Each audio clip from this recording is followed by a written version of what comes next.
Hello, I'm Helen. And I'm Matt. And we're the co-artistic directors of the campaign-led theatre company Lung. Lung is a verbatim theatre company. So what verbatim means is it's the words that have been spoken, said or written down by somebody.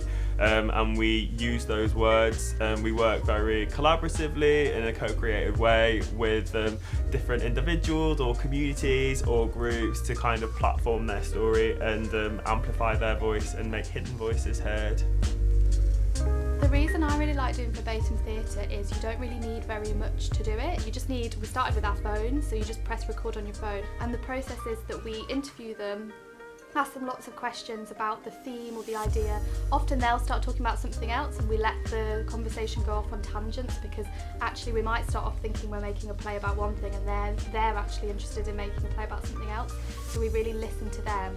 Then we take those interviews that we've recorded on our phones, we type them up, and then we have different processes of how to then stream that down, because when you're making a piece of work you might talk to somebody for an hour but your monologue or whatever you're writing might only be 10 minutes, so we go through it with a highlighter and we work out what the really important things are that they've said, and we piece those together to create a sort of dramatic story where you have something that the audience don't know, something that they discover, and then often a resolution at the end.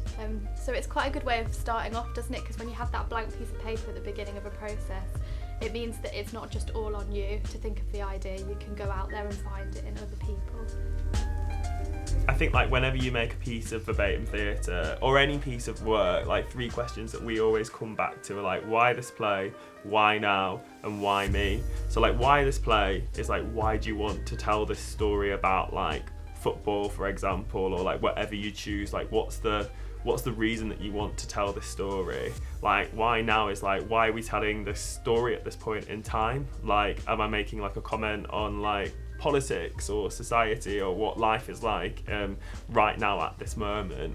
And then the why me is just why do you want to be the person that tells this story? Really hone down, get it in a couple of sentences what the answers to those 3 questions are, because I think once you've got that anchor, it then means that all the other material that you're then starting to sift through, you can have a really good way of going, does this answer that question, does it answer that question? And then that'll help you to kind of filter, because there's a lot of material out there, isn't there? There's a lot of verbatim material. Something we really enjoy doing is finding voices that contradict each other. So you might have one person you interview one day who says one thing, and then another person you interview another day who says another thing.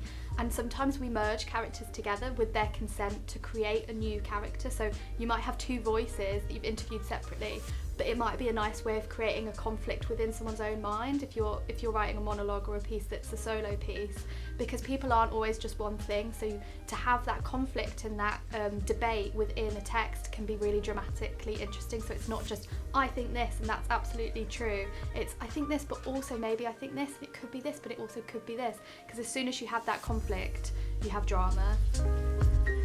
But like you said, anyone can make a piece of verbatim theatre. All you need to do is just grab a phone, go and speak to anyone. It could be your mum, your dad, your carer, your gran, your best friends, whatever, and just go and just ask some questions about something that excites you or interests you. Something we always say at Lung is strong and wrong, and I always get really caught up in perfectionism. I don't want to share anything or do anything until I think it's genius and it's something that the whole world will applaud me for, and actually it's so much better to just start and just do something that is a rubbish first draft, because at least then you have a first draft that you can work with and you can share with your friends and you can ask for notes on, and it doesn't have to be perfect. So strong and wrong.